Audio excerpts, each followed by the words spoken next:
DStv for the longest time has been the TV boss in Kenya, but we have read in the news that they have lost 90% of their subscribers.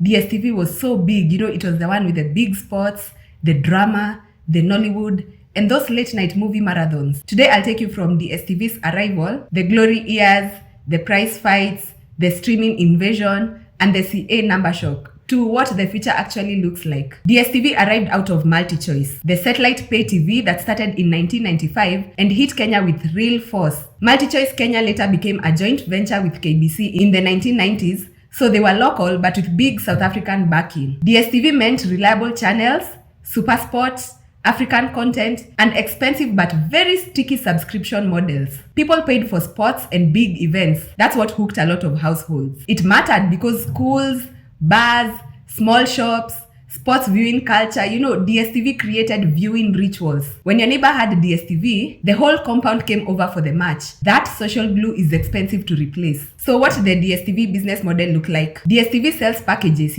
premium, compact, access, light, etc. When we talk about subscribers, we mean paying households with an active account or a decoder they top up. MultiChoice makes money from subscriptions, ad revenue, and some extra services, box office, apps, Showmax streaming, and the big cost, sports rights and local content. Buying exclusive football leagues or Champions League costs huge money. MultiChoice pays it so people tune to them. When subscribers fall, those fixed costs keep biting. There was a time DStv was practically the only clean way to watch international sports and premium movies. SuperSport made Saturday afternoons feel like church for many. Maisha Magic and other local channels, they gave Kenyan stories a home. That combo, the international plus local premium, it was powerful. People tolerated price increases because they couldn't get the matches anywhere else. Then the world changed. Smartphones got cheap. People who used to watch on TV, they now watch clips and shows on phones. The regulator data shows data subscriptions exploding. Kenya is more online than before. When the phone becomes your entertainment center, the satellite dish becomes optional. Also, young people don't want long TV contracts. They want on-demand, short clips, and social videos. That shift is structural, not just a seasonal mood swing. MultiChoice raised prices repeatedly across markets, Kenya included. Those increases, plus rising living costs, make subscriptions feel expensive. When fuel and food prices hit households, non-essential bills get cut fast. In many African markets, customers downscaled or cancelled. In some countries, regulators even challenged price hikes. The price story is a big reason why people started leaving. Then DStv also faced the piracy problem and the decoder dodging. There is real piracy, illegal decoders, smart card sharing, signal hijacking, that leaks revenue away. MultiChoice has a security arm, a DETO, and it fights piracy. But it's a cat and mouse game. When 1 million households use hacked decoders, it looks like they're not paying, but they're still watching. That hurts top line and the value of exclusive rights. Okay, now the big screaming headlines that DStv lost over 80 to 90% in Kenya. Two things happened together.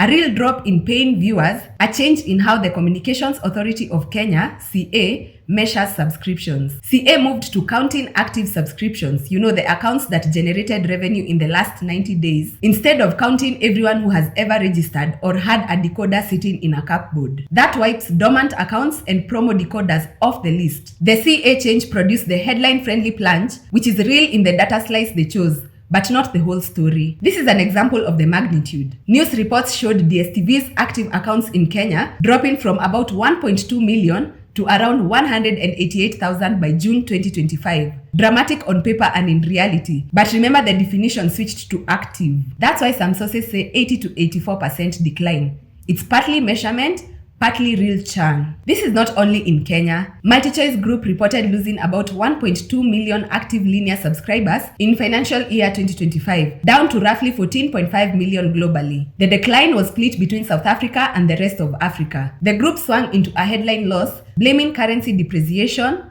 piracy, and structural shifts to streaming. So MultiChoice pain is group-wide, not just Kenyan. Now this is the flip side. Showmax, which is their streaming arm, it grew paying subscribers, double-digit growth in some reports. That shows the future the company is chasing. Streaming and local content, but the profitability picture for streaming is tricky. Now let's talk about the sports rights and why DStv will fight. Sports rights are the big weapon. MultiChoice or SuperSport, they hold major rights. The Premier League, CAF competitions, UEFA packages in some regions, and those keep people tied to the platform for longer. But bidding for those rights is incredibly expensive, and it forces MultiChoice to either raise prices or absorb the cost. So it's a vicious circle. Buy rights, expect viewers drop, cost pressure, price increases, viewers drop more. Politics shows up here too. Governments sometimes intervene. We saw Ghana and Nigeria pushing back on price increases. Regulators don't want sports to be locked behind unaffordable paywalls. That may force MultiChoice to change how it sells sports in future. Now, Canal Plus moved to buy MultiChoice. This was a takeover with conditions.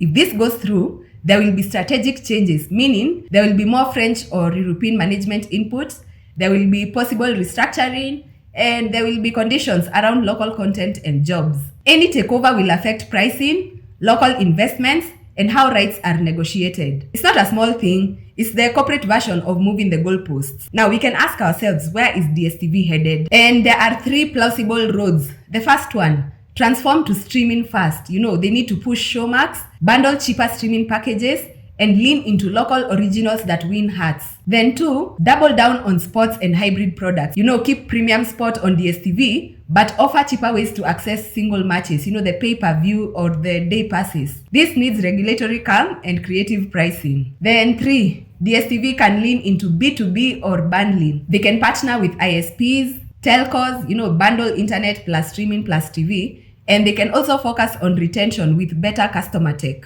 The CA's mobile or internet growth suggests this path. So yeah, that's it on DStv. I hope you like it. And again, I want to appreciate each and every one of you for the support, for working with me, for enjoying the stories, and for encouraging me to keep growing more and more. I love you guys so much, and I'll see you in the next one.